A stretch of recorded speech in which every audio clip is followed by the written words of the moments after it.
ఒక శతాబ్దం వెనక్కి ప్రయాణిస్తే ఎలా ఉంటుంది? గడియారాలు నెమ్మదిగా తిరిగే కాలంలోకి వెళితే ఎలా ఉంటుంది? అత్తరు సువాసనలు గుర్రపు బగ్గీల చప్పుళ్ళు నిండిన వీధుల్లో నడిస్తే ఎలా ఉంటుంది? ఈ రాత్రి మనం అలాంటి ఒక ప్రయాణానికే సిద్ధమవుతున్నాం. నమస్కారం, స్లీప్ స్టోరీస్ తెలుగుకి స్వాగతం. మీరు ఈ కథను ఎక్కడ నుండి వింటున్నారో మాకు తెలియజేయండి. మీరు హైదరాబాద్, విశాఖపట్నం, బెంగళూరు లేదా ఏ ఊరి నుండి వింటున్నారో కామెంట్స్లో చెప్పండి. మీ ఉనికి మాకు ఎంతో ఆనందాన్ని ఇస్తుంది. ఇప్పుడు మీ గదిలోని దీపాలను తగ్గించండి. సౌకర్యవంతంగా పడుకోండి. మీ కనురెప్పలను బరువుగా అనిపించనివ్వండి. ఒకసారి నెమ్మదిగా లోతుగా శ్వాస తీసుకోండి. గాలి లోపలికి వెళ్తున్నప్పుడు ప్రశాంతత మీతో చేరనివ్వండి. గాలి బయటకు వదులుతున్నప్పుడు ఈ రోజు అలసటను వదిలేయండి. మీ దవడ కండరాలను, మీ భుజాలను కొంచెం తేలికగా వదలండి. మన ప్రయాణం పాత హైదరాబాద్ నగరంలో మొదలవుతుంది. ఆసాఫ్ జాహీ కాలం నాటి పాతర్గట్టి వీధుల్లో మీరు ఒక గౌరవనీయమైన ముత్యాల వ్యాపారిగా మేల్కుంటారు. మీ చేతిలో నునుపైన ముత్యాల స్పర్శను, గాలిలో గంధపు సువాసనను మీరు అనుభవిస్తారు. ఆ తర్వాత మనం చరిత్రలో నిలిచిపోయిన ఒక యువరాణి కథను వింటాం. ఆమె పేరు దుర్రు షెహ్వార్. ఆమె హుందాతనాన్ని, దయను, ఆధునికతను మనం నెమ్మదిగా తెలుసుకుంటాం. ఆమె రెండు గొప్ప సంస్కృతులకు ఎలా వారధిగా నిలిచారో చూస్తాం. అక్కడి నుండి మన ప్రయాణం చౌమహల్లా ప్యాలెస్ యొక్క నిశ్శబ్ద ప్రాంగణంలోకి సాగుతుంది. ఆ రాజభవనాల గోడలు చెప్పే కథలను వింటాం. దాని భారీ షాండిలియర్ల వెలుగులో, ఫౌంటెన్ల సన్నని శబ్దంలో సేదతీరుతాం. చివరి గామనం పైగా ప్రభువుల వైభవాన్ని చూస్తాం. నిజాంల తరువాత అత్యంత శక్తివంతమైన ఆ కుటుంబం యొక్క జీవనశైలిని, వారి దర్జాను, వారి బాధ్యతలను అర్థం చేసుకుంటాం. వారి విలాసవంతమైన జీవితం వెనుక ఉన్న ఒత్తిడిని గమనిస్తాం. ఇది కేవలం ఒక కథ కాదు, ఇది ఒక చారిత్రక అనుభవం. మిమ్మల్ని సున్నితంగా ఒక స్వప్నంలోకి, గాఢమైన నిద్రలోకి నడిపించే ఒక ప్రశాంతమైన ప్రయాణం. ఇప్పుడు మీ మనసును తేలికగా ఉంచండి. ఈ కథ మిమ్మల్ని తనతో తీసుకువెళ్లనివ్వండి. ఈ చారిత్రక నగరపు ప్రశాంతమైన వీధులలో ఈరోజు మీరొక గౌరవనీయమైన ముత్యాల వ్యాపారి. మీ ప్రపంచం నునుపైన ముత్యాలు, సున్నితమైన సువాసనలు మరియు నిశ్శబ్దమైన గౌరవంతో నిండి ఉంది. సూర్యుడు ఇంకా ఉదయించలేదు. ఆకాశం బూడిద రంగులో ఉంది. మీ గది కిటికీ నుండి చల్లని స్వచ్ఛమైన గాలి వస్తోంది. దూరం నుండి చార్మినార్ మినార్లా నుండి అజాన్ పిలుపు గాలిలో తేలుతూ వస్తోంది. ఆ పిలుపు నగరాన్ని నెమ్మదిగా నిద్రలేపుతోంది. మీరు కూడా మెల్లగా కళ్ళు తెరుస్తారు. మీ శరీరం తేలికగా, విశ్రాంతిగా అనిపిస్తుంది. మీ భుజాలు, మీ దవడ కండరాలు అన్నీ ప్రశాంతంగా ఉన్నాయి. ఒక దీర్ఘ శ్వాస తీసుకోండి. ఈ ఉదయపు నిశ్శబ్దాన్ని మీ ఊపిరితిత్తులలోకి నింపండి. మీరు మీ రోజును ప్రారంభిస్తారు. మీ పనులు నెమ్మదిగా ఒక క్రమపద్ధతిలో సాగుతాయి. మీరు తయారై మీ దుకాణానికి బయలుదేరుతారు. పాతర్గట్టి వీధులు ఇప్పుడిప్పుడే మేల్కొంటున్నాయి. రాతి నేలపై మీ చెప్పుల శబ్దం లయబద్ధంగా వినిపిస్తోంది. ఎవరో ఇంటి ముందు ముగ్గు వేస్తున్నారు. గాలిలో మల్లెపూల సువాసన కలుస్తోంది. గుర్రపు బగ్గీల చక్రాల శబ్దం దూరం నుండి వినిపిస్తోంది. ప్రతి శబ్దం, ప్రతి వాసన మీకు సుపరిచితమే. మీ దుకాణం ఒక చిన్న అందమైన భవనం. దాని చెక్క తలుపులు బలంగా పాతవిగా ఉన్నాయి. మీరు తాళం తీసి తలుపులు తెరుస్తారు. లోపలికి అడుగుపెట్టగానే మిమ్మల్ని ఒక ప్రత్యేకమైన సువాసన చుట్టుముడుతుంది. గంధం, పాత కలప మరియు అత్తరుల పరిమళం. ఈ సువాసన మీ ప్రపంచం. అది మీకు భద్రతను, ప్రశాంతతను ఇస్తుంది. మీరు ఒక చిన్న దీపం వెలిగిస్తారు. దాని వెలుగులో గోడలకు అమర్చిన గాజు పెట్టెలు మెరుస్తున్నాయి. మీరు మీ గద్దెమీద కూర్చుంటారు. మీ ముందు ఒక నల్లని వెల్వెట్ వస్త్రం పరుస్తారు. మీ వెనుక ఉన్న భద్రమైన పెట్టె నుండి ఒక పట్టు సంచిని తీస్తారు. దాన్ని మెల్లగా విప్పి ఆ వస్త్రం మీద వంపుతారు. వందల కొద్దీ ముత్యాలు ఒక చిన్న జలపాతంలా నిశ్శబ్దంగా జారుతాయి. అవి చంద్రుని కిరణాల్లా చల్లగానునుపుగా ఉన్నాయి. అవి కేవలం రాళ్లు కాదు, అవి సముద్రపు గర్భంలో దాగి ఉన్న రహస్యాలు. మీ పని ఇప్పుడు మొదలవుతుంది. మీ చేతివేళ్లు నెమ్మదిగా అనుభవంతో కదులుతున్నాయి. ప్రతి ముత్యాన్ని మీరు సున్నితంగా తాకుతారు. వాటిని, వాటి పరిమాణం, ఆకారం మరియు రంగుబట్టి వేరుచేస్తారు. కొన్ని గులాబీ రంగులో మెరుస్తున్నాయి, మరికొన్ని క్రీం రంగులో ప్రకాశిస్తున్నాయి. కొన్ని సంపూర్ణంగా గుండ్రంగా ఉన్నాయి, కొన్ని నీటి బిందువుల ఆకారంలో ఉన్నాయి. ప్రతి ముత్యానిది ఒక ప్రత్యేకమైన అందం. మీ చేతివేళ్ల మధ్య దొర్లుతున్న ఆ ముత్యాల స్పర్శను గమనించండి. ఈ పనికి ఎంతో ఏకాగ్రత, ఎంతో ఓపిక అవసరం. మీ మనసు పూర్తిగా వర్తమానంలో లగ్నమై ఉంది. బయటి ప్రపంచం నెమ్మదిగా కరిగిపోతుంది. సమయం గడుస్తోంది. దుకాణం బయట వీధిలో సందడి పెరుగుతోంది, కాని మీ దుకాణంలో మాత్రం ప్రశాంతత నెలకొని ఉంది. పట్టుతెరలగుండా వస్తున్న గాలికి చిన్న గంటలు మెల్లగా శబ్దం చేస్తున్నాయి. మధ్యాహ్నం ఒక గుర్రపు బగ్గి మీ దుకాణం ముందు ఆగింది. దాని నుండి ఒక పైగా ప్రభువు దిగారు. ఆయన నడకలో రాజసమాయన దుస్తులలో వైభవం కనిపిస్తున్నాయి. ఆయన మౌనంగా లోపలికి వచ్చి మీ ఎదురుగా కూర్చుంటారు. మీరు గౌరవంగా తల వంచి నమస్కరిస్తారు. మాటలు తక్కువ, మీరిద్దరూ ముత్యాల భాషలో మాట్లాడుకుంటారు. మీరొక ప్రత్యేకమైన ముత్యాల హారాన్ని ఆయన ముందు ఉంచుతారు. ఆయన దాన్ని చేతిలోకి తీసుకుని దాని కాంతిని పరీక్షిస్తారు. ఆయన ముఖంలో సంతృప్తి కనిపిస్తుంది. ఆ లావాదేవీ నిశ్శబ్దంగా గౌరవంగా జరిగిపోతుంది. మీరు మీ సహాయకుడితో వేడివేడి ఇరానీ చాయ్ తెప్పిస్తారు.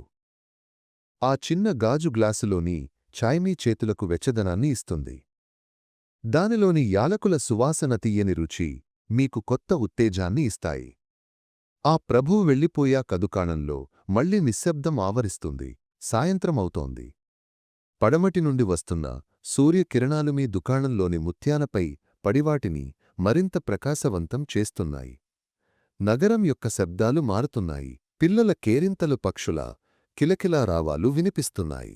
దగ్గరలోని గుడి నుండి గంటల శబ్దం గాలిలో కలుస్తోంది. ఆ శబ్దం సాయంకాలపు అజాన్ పిలుపుతో కలిసి ఒక అద్భుతమైన సంగీతంలా వినిపిస్తోంది. అది హైదరాబాద్ ఆత్మ. ఇక దుకాణం మూసే సమయం వచ్చింది. మీరు మళ్ళీ ఆ ముత్యాలను ఒక్కొక్కటిగా జాగ్రత్తగా పట్టుసంచులలో నింపుతారు. వాటిని భద్రమైన పెట్టెలో దాచిపెడతారు. ప్రతి వస్తువును దాని స్థానంలో అమరుస్తారు. ఈరోజు జరిగిన దానికి మీరు మనసులో కృతజ్ఞతలు తెలుపుకుంటారు. మీ పని పట్ల, మీ జీవితం పట్ల మీకు ఎంతో సంతృప్తిగా ఉంది. మీరు దుకాణానికి తాళం వేసి ఇంటికి బయలుదేరుతారు. వీధి దీపాలు వెలిగాయి. ఇళ్ల నుండి వంటల సువాసనలు వస్తున్నాయి. చల్లని రాత్రి గాలి మీ ముఖాన్ని తాకుతోంది. మీరు ఆ ముత్యాల గురించే ఆలోచిస్తున్నారు. అవి ఎంత అందమైనవో, అవి ఎవరి మెడలో చేరివారి సౌందర్యాన్ని రెట్టింపు చేస్తాయో అని మీరు ఊహించుకుంటారు. ఈ ముత్యాల వెనుక ఉన్న రాజసం ఒక యువరాణి రూపంలో ప్రకాశిస్తుంది. ఆ ముత్యాల వెలుగు హైదరాబాదుకే తలమానికమైన మరో మణిదీపం వైపు మనల్ని నడిపిస్తుంది. ఆ వెలుగుకు ఒక రూపం ఉంది, ఒక పేరు ఉంది. ఆమె పేరు యువరాణి దుర్రూ షెహ్వార్. ఆమె కథ ఒక చల్లని గాలిలా మనసును ప్రశాంతపరుస్తుంది. ఆమె ఒక సుదూర దేశం నుండి వచ్చారు. టర్కీలోని ఒట్టోమన్ సామ్రాజ్యం నుండి. చివరి ఖలీఫా కుమార్తెగా ఆమె రక్తంలోనే రాజసం ఉంది. కాని ఆమె హుందాతనంలో గర్వం లేదు. దైవవినయం మాత్రమే ఉండేవి. హైదరాబాదు నిజాం పెద్ద కుమారుడు యువరాజు ఆజం జాతో ఆమె వివాహం జరిగింది. అది రెండు రాజవంశాల కలయిక, రెండు గొప్ప సంస్కృతుల సంగమం. ఆమె హైదరాబాదులో అడుగుపెట్టినప్పుడు నగరం మొత్తం పండగ చేసుకుంది. ప్రజలు ఆమెను చూడటానికి వీధుల్లో బారులు తీరారు. ఆమెలో వారికి ఒక ఆశాకిరణం కనిపించింది. పాత సంప్రదాయాలను గౌరవిస్తూనే కొత్త ప్రపంచానికి తలుపులు తెరిచే ఒక రాణి కనిపించింది. ఆమె ఎంతో పొడవుగానా జూగ్గా ఉండేవారు. ఆమె కళ్లలో ఒక చెప్పలేని ప్రశాంతత ఉండేది. ఆమె ముఖంలో ఎప్పుడూ ఒక సున్నితమైన చిరునవ్వు కనిపించేది. ఆమె యూరోపియన్ ఫ్యాషన్ను దక్కని సంప్రదాయాన్ని అద్భుతంగా కలిపేవారు. అందమైన షిఫాన్ చీరలు కట్టుకునేవారు. మెడలో నిజాం బహుకరించిన ముత్యాల హారాలు ధరించేవారు.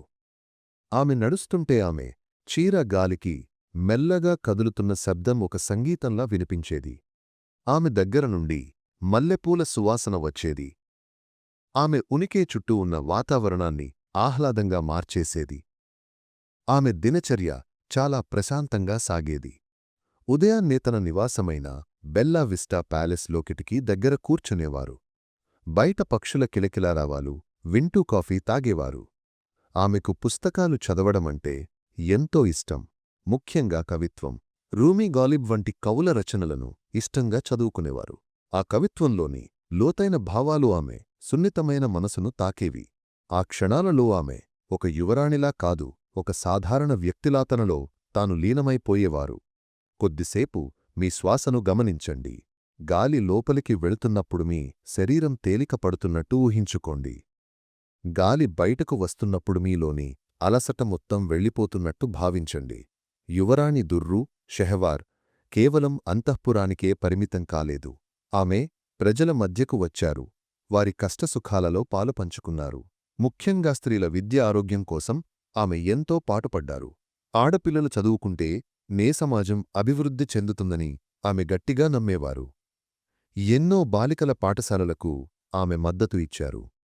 ఆమె ఒక పాఠశాలను సందర్శించినప్పుడు అక్కడి పిల్లల కళ్లలో వెలుగు చూసి ఎంతో సంతోషించేవారు. ఆమె వారి తలలపై చేయి వేసి నిమిరినప్పుడు ఆ పిల్లలకు ఎంతో ధైర్యం వచ్చేది. ఆమె పేదల కోసం ఒక ఆసుపత్రిని ప్రారంభించారు. ఆ రోజు ఆమె అక్కడ ఉన్న ప్రతి ఒక్కరినీ పలకరించారు. వారి ఆరోగ్య పరిస్థితి గురించి అడిగి తెలుసుకున్నారు. ఆమె దయార్ద్ర హృదయం వారి బాధను కొంతైనా తగ్గించింది. ఆమె కేవలం ప్రారంభోత్సవం చేయడానికే రాలేదు. నేను మీతో ఉన్నాను అని చెప్పడానికి వచ్చారు. ఆమె మాటల్లోని ఆప్యాయత వారి మనసులకు బాల్సంలా పనిచేసింది. ఆమె ఆధునిక ఆలోచనలకు నిలువుటద్దం. హైదరాబాదులో మొదటి విమానాశ్రయాన్ని ప్రారంభించింది ఆమె. బేగంపేట విమానాశ్రయం. ఆ రోజు ఆమె ఆకాశంలోకి ఎగురుతున్న విమానాన్ని చూస్తూ నిల్చున్నారు. అది కేవలం ఒక విమానం కాదు, అది పురోగతికి చిహ్నం. హైదరాబాదును ప్రపంచంతో కలుపుతున్న ఒక వారధి. ఆమె చూపులో భవిష్యత్తు మీద ఎంతో ఆశ కనిపించింది. ఆమె కలలు కన్నారు. ఆ కలలు కేవలం తన కోసం కాదు, ఈ నగరం కోసం, ఇక్కడి ప్రజల కోసం. ఆమె రెండు విభిన్న సంస్కృతులకు వారధిగా నిలిచారు. ఆమె ఇంట్లో యూరోపియన్ ఫర్నిచర్, పక్కనే దక్కని హస్తకళాకృతులు కనిపించేవి. ఆమె ఫ్రెంచ్, టర్కిష్, ఇంగ్లీష్ భాషలను అనర్గళంగా మాట్లాడేవారు. హైదరాబాదు వచ్చాక ఉర్దూను కూడా అంతే అందంగా నేర్చుకున్నారు. ఆమె సంభాషణలలో పశ్చిమ దేశాల హేతుబద్ధత, తూర్పు దేశాల సున్నితత్వం రెండూ కనిపించేవి. ఆమెను కలిసిన వారు ఆమె జ్ఞానానికి, హుందాతనానికి మంత్రముగ్ధులు అయ్యేవారు. ఆమె జీవితం పూలపాన్పు కాదు, ఒక గొప్ప సామ్రాజ్యం కూలిపోవడాన్ని ఆమె కళ్లారా చూశారు. తన పుట్టిన గడ్డకు దూరంగా కొత్త ప్రదేశంలో కొత్త మనుషుల మధ్య జీవించారు. అయినామె ఎప్పుడూ తన ఆత్మగౌరవాన్ని కోల్పోలేదు. తన గతాన్ని తలుచుకుని కుంగిపోలేదు. ఎంతో ధైర్యంగా, ఎంతో హుందాగా జీవించారు. ఆమె నిశ్శబ్దం మంద మాటల కంటే ఎక్కువ చెప్పేది. ఆమె నడక ఒక రాణి ఎలా ఉండాలో నేర్పించేది. ఆమె జ్ఞాపకాలు ఈ నగరంలో గాలిలో కలిసిపోయాయి. ఆమె నడిచిన దారులు, ఆమె ప్రారంభించిన భవనాలు, ఆమె ప్రోత్సహించిన కళలు అన్నీ ఆమె కథను చెబుతాయి. ఆమె ఒక వెలుగు, హైదరాబాదు చరిత్రలో ఎప్పటికీ ప్రకాశిస్తూ ఉండే ఒక తార. ఆమె అందమామే, దయామే, ఆధునిక దృక్పథమీ నగరం మీద చెరగని ముద్ర వేశాయి. ఆమె వైభవం కేవలం కథలలోనే కాదు, ఆ కాలంలో నిర్మించిన అద్భుతమైన కట్టడాల్లో కూడా శాశ్వతంగా నిలిచిపోయింది. ఆమె అడుగుల సవ్వడి ఆగిపోయిన చోటగోడలు మాట్లాడటం మొదలుపెడతాయి. చరిత్ర నిశ్శబ్దంగా ఊపిరి పీల్చుకుంటుంది. హైదరాబాద్ నగరపు గుండెలో చార్మినార్ నీడలో ఒక అద్భుతమైన ప్రపంచముంది. అది చౌమహల్లా ప్యాలెస్. ఇప్పుడు మనం ఆ ప్రాంగణంలోకి అడుగుపెడుతున్నాం. ఇక్కడి నిశ్శబ్దం ఒక కథ చెబుతుంది. కాలం ఆగిపోయిన ఒక కథ. రాత్రి సమయం. నగరం యొక్క సందడి నెమ్మదిగా తగ్గుతోంది. ప్యాలెస్ గేట్లు మూసుకున్నాయి, కాని మనసు ప్రయాణానికి అడ్డంకులు ఉండవు. మీరు ఇప్పుడు ఆ విశాలమైన ప్రాంగణంలో నిలబడి ఉన్నారు. చుట్టూ 4 రాజభవనాలు. అందుకే దీనికి చౌమహల్లా అని పేరు. ప్రతి భవనం ఒక ప్రత్యేకమైన కథను తనలో దాచుకుంది. వెన్నెల కాంతి పాలరాతి గోడలపై పడుతోంది. ఆ కాంతిలో అవి వెండితో చేసినట్టు మెరుస్తున్నాయి. చల్లని గాలి మీ ముఖాన్ని మెల్లగా తాకుతోంది. ఒకసారి నెమ్మదిగా లోతైన శ్వాస తీసుకోండి. ఆ గాలిలో మల్లెపూల సువాసన ఉంది. తోటలోని తడిసిన మట్టి వాసన కూడా ఉంది. మీరు ముందుకు నడుస్తున్నారు. మీ అడుగుల శబ్దం కూడా వినపడనంత నిశ్శబ్దం. కానీ ఒక సన్నని శబ్దం వినిపిస్తోంది. అది నీటి ఫౌంటైన్ల సవ్వడి. ఆ నీటి చుక్కల సంగీతం ఎంతో ప్రశాంతంగా ఉంది. పగటిపూట ఈ ఫౌంటైన్లు ఎంతో వైభవంగా ఉంటాయి. రాత్రిపూట మాత్రం అవి నిద్రపుచ్చుతున్నట్టుగా జోలపాడుతున్నాయి. ఆ నీటి శబ్దం వింటూ మీ మనసులోని ఆలోచనలన్నీ నెమ్మదిస్తాయి. ప్రశాంతత మిమ్మల్ని ఆవరిస్తుంది. ఆ ప్రాంగణం మధ్యలో నిలబడి చుట్టూ చూస్తున్నారు. పర్షియన్ శైలిలో కట్టిన ఆర్చ్లు, యూరోపియన్ పద్ధతిలో ఉన్న కిటికీలు, రాజస్థానీ మహారాజుల కోటలను గుర్తుచేసే గోపురాలు అన్నీ కలిసి ఒక అద్భుతమైన దృశ్యకావ్యంలా ఉన్నాయి. ఇప్పుడు మీ దృష్టి ఖిల్వత్ ముబారక్ వైపు మళ్ళుతోంది. అదే ప్రధాన దర్బారు హాల్, నిజాం ప్రభువులు కొలువుదీరే ప్రదేశం. దాని భారీ తలుపులు ఇప్పుడు మూసి ఉన్నాయి. కాని మీ ఊహ ఆ తలుపుల అవతలికి మిమ్మల్ని తీసుకువెళ్తుంది. ఆ విశాలమైన హాల్లోకి ప్రవేశించండి. పైకప్పు చాలా ఎత్తులో ఉంది. ఆకాశాన్ని తాకుతున్నట్టుగా అనిపిస్తుంది. అక్కడ వేలాడుతున్న భారీ షాండీలియర్లు బెల్జియం నుండి తెప్పించిన స్ఫటికాలతో చేసినవి. ఇప్పుడు వాటిలో దీపాలు వెలగడం లేదు. కాని వెన్నెల కాంతి కిటికీల నుండి లోపలికి వస్తోంది. ఆ కాంతికి ఆ స్ఫటికాలు మెల్లగా మెరుస్తున్నాయి. నక్షత్రాలు నేలకి దిగివచ్చినట్టు ఉంది. ఆ హాల్ ఎంత నిశ్శబ్దంగా ఉందో గమనించండి. ఒకప్పుడు ఇక్కడ ఎంతో సందడి ఉండేది. సంగీత కచేరీలు జరిగేవి. ముఖ్యమైన నిర్ణయాలు తీసుకునేవారు. విదేశీ రాయబారులు బహుమతులతో వచ్చేవారు. ఆ మాటలన్నీ ఆ సంగీతమంతా ఇప్పుడు ఈ గోడలలో కలిసిపోయాయి. ఈ నిశ్శబ్దంలో ఆ జ్ఞాపకాలు ప్రతిధ్వనిస్తున్నాయి. ఆ పాలరాతి నేల ఎంతో నునుపుగా ఉంది. ఎందరో మహారాజులు రాణుల సేనాధిపతులు దానిపై నడిచారు. వారి పాదాల స్పర్శను ఆ నేల ఇంకా గుర్తుపెట్టుకున్నట్టుంది. మీ భుజాలను కొద్దిగా వదులుగా వదిలేయండి. మీ దవడ కండరాలు విశ్రాంతిగా ఉన్నాయేమో చూసుకోండి. ఈ ప్రశాంతతను మీ శరీరం కూడా అనుభవించనివ్వండి. మీరు ఆ హాల్ నుండి బయటకు వస్తున్నారు. మీ దృష్టి గోడలపై ఉన్న సున్నితమైన పనితనంపై పడుతుంది. దాన్ని స్టక్కో వర్క్ అంటారు. పూలుతీగలు ఎంతో అందమైన ఆకారాలు. వాటిని చెక్కడానికి ఆ కళాకారులు ఎంత ఓపికగా పనిచేసి ఉంటారో. ప్రతి అంగుళంలో వారి శ్రమవారి కళ కనిపిస్తుంది. ఆ గోడలను తాకినప్పుడు ఒక చల్లని అనుభూతి, వందల ఏళ్ల చరిత్ర మీ వేళ్లను తాకుతున్నట్టుగా ఉంటుంది. ఇక్కడి ప్రతి ఇటుక, ప్రతి రాయి ఒక కథ చెబుతుంది. నిజాంల వైభవాన్ని, వారి దర్జానువారి కాలాన్ని వివరిస్తుంది. దూరంగా ఒక గడియారం గంట కొడుతోంది. ప్యాలెస్లోని క్లాక్ టవర్ అది. దాని గంటల శబ్దం ఒకప్పుడు నగరం మొత్తం వినిపించేది. సమయం గడుస్తోందని గుర్తుచేసేది. ఇప్పుడు ఆ శబ్దం ఈ నిశ్శబ్ద ప్రాంగణంలో మరింత స్పష్టంగా వినిపిస్తోంది. గడిచిపోయిన కాలాన్ని గుర్తుచేస్తూ గడుస్తున్న కాలాన్ని సూచిస్తోంది.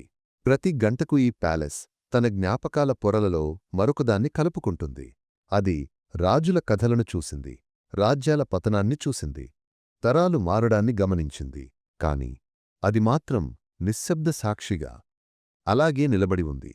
ఈ భవనాలు కేవలం రాళ్లతో కట్టినవి కావు. అవి జ్ఞాపకాలతో, భావోద్వేగాలతో, చరిత్రతో నిర్మించబడ్డాయి.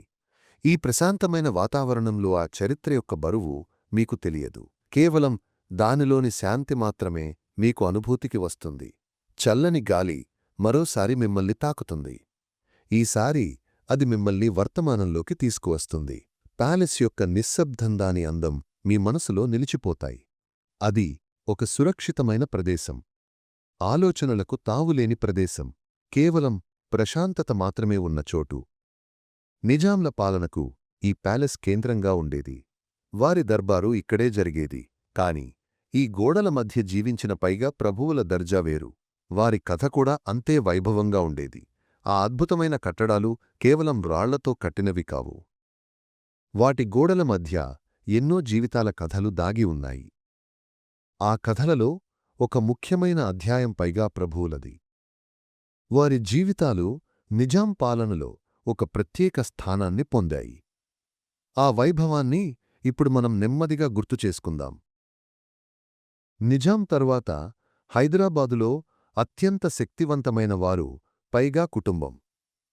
వారి పేరులోనే వారి హోదా ఉంది. వారిది కేవలం సంపద కాదు, అది ఒక అధికారం. వారికి సొంతంగా సైన్యాలు ఉండేవి. వారి సొంత జెండాలు, వారి సొంత చిహ్నాలు ఉండేవి. నిజాం దర్బారులో వారి మాటలకు తిరుగులేదు. వారు కేవలం ప్రభువులు కాదువారు రాజ్యానికి మూలస్తంభాలు. వారి సలహాలు నిజాంకు ఎంతో ముఖ్యమైనవి. వారి విధేయతకు, వారి పరాక్రమానికి చరిత్రలో ఎన్నో ఆధారాలు ఉన్నాయి. వారి జీవితం ఒక అద్భుతమైన కలలా ఉండేది. వారి రోజు ఫలక్నుమా వంటి రాజభవనంలో మొదలయ్యేది. ఆ భవనం పేరుకు తగ్గట్టే ఆకాశదర్పణంలా ఉండేది. అక్కడి కిటికీల నుండి చూస్తే నగరం మొత్తం కాళ్ల కింద ఉన్నట్టు అనిపించేది. ఉదయాన్నే సేవకులు మెల్లగా తలుపు తడతారు. వెండి పళ్ళెంలో సుగంధభరితమైన పానీయాలు తెస్తారు. గదినిండా అత్తరు పరిమళాలు వ్యాపించి ఉంటాయి. కిటికీల నుండి వచ్చే సూర్యరశ్మి రంగురంగులా అద్దాల గుండా ప్రసరించి నేలమీద ఇంద్రధనస్సును సృష్టిస్తుంది. ఆ కాంతిలో గాలిలో తేలియాడుతున్న ధూళికణాలు కూడా బంగారంలా మెరుస్తాయి. వారి దినచర్య ఎంతో క్రమబద్ధంగా ఉండేది. ఉదయం ప్రార్థనలు, వ్యాయామం, తర్వాత దర్బారు పనులలో మునిగిపోయేవారు. వారి ఆస్థానంలో ఎప్పుడూ కవులు, కళాకారులు, పండితులు ఉండేవారు. ఒక మూల గజల్లాలాపన వినిపిస్తుంటే మరో మూల చిత్రకారులు అద్భుతమైన చిత్రాలు గీస్తుండేవారు. వారు కేవలం సంప్రదాయ కళలనే కాదు, పాశ్చాత్య సంస్కృతిని కూడా ఎంతగానో ఆదరించారు. వారి రాజభవనాలలో పియానో సంగీతం వినిపించేది. వారి గ్రంథాలయాలలో ఆంగ్ల పుస్తకాలు కూడా ఉండేవి. వారి పిల్లలకు యూరోపియన్ ఉపాధ్యాయులు విద్యను బోధించేవారు. ప్రపంచంలో జరుగుతున్న మార్పులను వారు ఎప్పటికప్పుడు తెలుసుకునేవారు. వారి వినోదాలు కూడా వారి హోదాకు తగ్గట్టే ఉండేవి. మధ్యాహ్నం తరువాత విశాలమైన మైదానాలలో పోలో ఆటలు ఆడేవారు. గుర్రాల డెక్కల చప్పుడు, ఆటగాళ్ల కేకలతో ఆ ప్రాంతమంతా మారుమోగేది. ఆ ఆటలో వారి రాజసంవారి నైపుణ్యం స్పష్టంగా కనిపించేవి. అప్పుడప్పుడు అడవులకు వేటకు వెళ్లేవారు. అది కేవలం వినోదం కాదు, అది వారి పరాక్రమానికి, ధైర్యానికి ఒక ప్రదర్శన. సాయంత్రాలు స్నేహితులతో, బంధువులతో కలిసి గడిపేవారు. విందులు, వినోదాలు సర్వసాధారణం. వారి జీవితం నిరంతరం ఒక పండుగలా సాగిపోయేది. కాని ఆ రాజభవనాల గోడల బయట ప్రపంచం మరోలా ఉండేది. సాధారణ ప్రజల జీవితాలు ఎన్నో కష్టాలతో నిండి ఉండేవి. వారి ఆశలు, వారి కలలు చాలా చిన్నవి. పైగా ప్రభువులకు ప్రపంచ యాత్రలు చేయడం ఒక సాధారణ విషయం. కాని సామాన్యులకు తమ ఊరు దాటి వెళ్లడమే ఒక పెద్ద సాహసం. ప్రభువుల జీవితాలు చరిత్ర పుస్తకాలలో శాశ్వతంగా నిలిచిపోయాయి. కాని సామాన్యుల కథలు వారి మనసులలోనే మిగిలిపోయాయి. వారి జీవితాల మధ్య ఉన్న ఈ వ్యత్యాసమా కాలపు వాస్తవికతకు అద్దం పడుతుంది. అయితే ఆ అంతులేని వైభవం వెనుకవారికి కూడా కొన్ని ఆందోళనలు ఉండేవి. కొన్ని భారాలు వారిని నిద్రపోనిచ్చేవి కావు. రాత్రిళ్లు రాజభవనం మొత్తం నిశ్శబ్దంగా మారినప్పుడు ఒక పైగా నవాబు తన గది బాల్కనీలో ఒంటరిగా నిలబడి ఉంటారు. కింద నగరం లక్షలాది దీపాల వెలుగులో మెరుస్తూ ఉంటుంది. ఆ వెలుగులు నెమ్మదిగా హనాపచి ఒకటి ఆరిపోతుంటాయి. నగరం నెమ్మదిగా నిద్రలోకి జారుకుంటోంది. ఆయన కళ్ళు మూసుకుని ఒక దీర్ఘమైన శ్వాస తీసుకుంటారు. చల్లని గాలి ఆయన ముఖాన్ని సున్నితంగా తాకుతుంది. ఆయన చేతుల కింద ఉన్న చల్లని పాలరాతి రేలింగాయన ఆలోచనల భారాన్ని పంచుకుంటున్నట్టు అనిపిస్తుంది. తన వంశ ప్రతిష్టను కాపాడాలనే బాధ్యత గుర్తొస్తుంది. దర్బారులో జరిగే రాజకీయాలు, బంధువుల మధ్య ఉండే పోటీలు అన్నీ ఆయన మనసులో మెదులుతాయి. ఈ అపారమైన సంపదై అధికారం ఒక్కోసారి పెద్ద బరువులా అనిపిస్తాయి. ప్రతి మాట, ప్రతి నిర్ణయం వెనుక ఎంతో ఆలోచన ఉంటుంది. ఎందుకంటే ఆయన నిర్ణయాలు కేవలం ఆయనవి కావు. అవి ఆయన కుటుంబం భవిష్యత్తును నిర్దేశిస్తాయి. ఆ ఒంటరి క్షణంలో ఆయన కేవలం ఒక నవాబు కాదు, తన వంశ వారసత్వాన్ని మోస్తున్న ఒక మనిషి. ఆయన భుజాలు ఆ బరువుతో కొద్దిగా వంగినట్టు అనిపిస్తాయి. కాని ఆ నిశ్శబ్దంలోనే ఆయనకు ప్రశాంతత లభిస్తుంది. ఆకాశంలో ప్రకాశవంతంగా మెరుస్తున్న నక్షత్రాలను చూస్తారు. అవి తరతరాలుగా ఇదే ఆకాశంలో ప్రకాశిస్తున్నాయి. తన తాతల తండ్రులు కూడా ఇదే ఆకాశాన్ని చూసి ఉంటారు. వారు కూడా ఇలాంటి ఆలోచనలనే చేసి ఉంటారు. ఈ వారసత్వం కేవలం సంపద కాదు, అది ఒక బాధ్యత అని ఆయనకు తెలుసు. ఆ బాధ్యతను స్వీకరించడంలోనే గౌరవం ఉందని ఆయన నమ్ముతారు. ఆయన ఆలోచనలు నెమ్మదిగా శాంతిస్తాయి. మనసు తేలికపడుతుంది. ఆయన నెమ్మదిగా తన గదిలోకి తిరిగి వస్తారు. సేవకులు వెలిగించిన దీపాలు మసకబారుతున్నాయి. ఆ పెద్ద భవనంలో సంపూర్ణ నిశ్శబ్దం ఆవరించి ఉంటుంది. ఆయన తన మెత్తని పడకమీదకు చేరతారు. శరీరం విశ్రాంతిని కోరుకుంటుంది. ఆ రోజు జరిగిన సంఘటనలు, సంభాషణలు అన్నీ నెమ్మదిగా ఆయన మనసు నుండి దూరమవుతాయి. రేపటి గురించి ఆలోచనలు ఆగిపోతాయి. కేవలం ఈ క్షణం, ఈ ప్రశాంతమైన నిశ్శబ్దం మాత్రమే మిగులుతుంది. ఆయన కనురెప్పలు నెమ్మదిగా బరువెక్కుతాయి. గాఢమైన నిద్ర ఆయనను తనలోకి ఆహ్వానిస్తుంది. ఆనాటిపైగా ప్రభువులు వారి అద్భుతమైన రాజభవనాలు, వారి దర్పమన్నీ ఇప్పుడు కాలంలో కలిసిపోయాయి. వారి జీవితాలు ఇప్పుడు మనకు అందమైన కథలు మాత్రమే. వారి వైభవం ఇప్పుడు చరిత్రలో ఒక మధురమైన జ్ఞాపకం మాత్రమే. ఆనాటి నవాబుల జీవితాలు, వారి రాజభవనాలు, వారి భారాలు అన్నీ కాలగర్భంలో కలిసిపోయాయి. మనమిప్పుడు మన గదులలో వెచ్చని దుప్పట్ల కింద సురక్షితంగా ఉన్నాం. ఆ రాజసమా బాధ్యతలు మనకు లేవు. మనకు ఉన్నది ఈ ప్రశాంతమైన నిశ్శబ్దం, ఈ తేలికైన మనసు, ఈ నిద్రనాటి ఏ సంపదకు తీసిపోని వరం. మీకు ఈ చారిత్రక ప్రయాణం నచ్చినట్లయితేమా ఛానల్కి సబ్స్క్రైబ్ చేసుకోండి. ఇలాంటి మరిన్ని కథలు వినాలనుకుంటే కామెంట్స్లో మీ రిక్వెస్ట్స్ తెలియచేయండి. ఇప్పుడు మీ కళ్ళు మూసుకుని ఈ చరిత్ర మీ మనసులో నెమ్మదిగా కరిగిపోనివ్వండి. మంచి నిద్రమిత్రులారా.